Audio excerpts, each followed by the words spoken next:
ಹೀಗೆ ಒಂದು ದಿನ ಉರಿ ಬಿಸಿಲಿನಲ್ಲಿ ಇಬ್ಬರು ಪರ್ವತಾರೋಹಿಗಳು ಬೆಟ್ಟವನ್ನು ಹತ್ತುತ್ತಿರುತ್ತಾರೆ. ಇಡೀ ದಿನ ಬೆಟ್ಟ ಹತ್ತಿದ್ದರಿಂದ ಅವರಿಗೆ ತುಂಬ ಆಯಾಸವಾಗುತ್ತದೆ. ಆಗ ಅವರಿಗೆ ಸ್ವಲ್ಪ ದೂರದಲ್ಲೇ ಒಂದು ಮರ ಕಾಣಿಸುತ್ತದೆ. ಅದರಲ್ಲೊಬ್ಬ, "ಓ, ನನಗೆ ತುಂಬ ಹಸಿವಾಗುತ್ತಿದೆ. ಅದು ಖಂಡಿತ ಸೇಬುವಿನ ಮರ. ನನಗೆ ಅದರಲ್ಲಿ ಅತ್ಯಂತ ಕೆಂಪಾದ ದೊಡ್ಡ ಸೇಬುವೆ ಬೇಕು." ಆಗ ಇನ್ನೊಬ್ಬ, "ಅಯ್ಯೋ ದೊಡ್ಡ, ಅದು ಸೇಬುವಿನ ಮರವಲ್ಲ, ಅದು ಪೇರಳೆಯ ಮರ.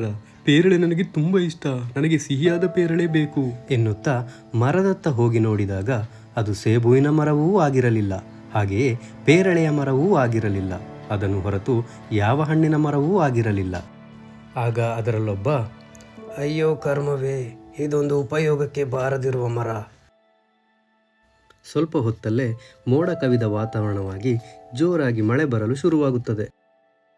ಆಗ ಇಬ್ಬರು ಓಡಿ ಹೋಗಿ ಆ ಮರದ ಕೆಳಗೆ ನಿಲ್ಲುತ್ತಾರೆ. ಮಳೆಯು ಇನ್ನೂ ಜೋರಾಗಿ ಬರುತ್ತದೆ, ಆದರೆ ಆ ಮರ ಛತ್ರಿ ಹಿಡಿದಾಗೆ ಅವರನ್ನು ಮಳೆಯಿಂದ ರಕ್ಷಿಸುತ್ತದೆ.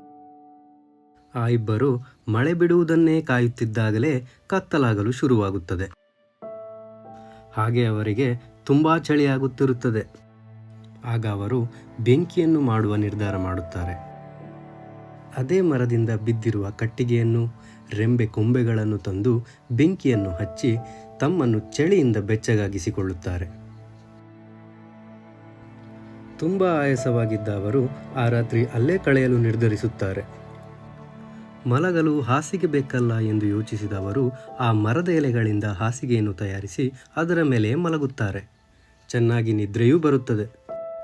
ಎಷ್ಟೇ ಜೋರಾಗಿ ಮಳೆ ಬರಲಿ, ಎಷ್ಟೇ ಜೋರಾಗಿ ಗಾಳಿ ಬೀಸಲಿ, ಅವರಿಬ್ಬರು ಮಾತ್ರ ತುಂಬ ನೆಮ್ಮದಿಯಿಂದ ಆ ಉಪಯೋಗವಿಲ್ಲದ ಮರದ ಕೆಳಗೆ ವಿಶ್ರಾಂತಿಯನ್ನು ಪಡೆಯುತ್ತಾರೆ. ಈ ಕಥೆಯ ಸಾರಾಂಶ ಏನಂದರೆ, ಕೆಲವೊಮ್ಮೆ ನಾವು ಬಯಸಿದ್ದಕ್ಕಿಂತ ಒಳ್ಳೆಯದೇ ನಮಗೆ ಸಿಗುತ್ತದೆ.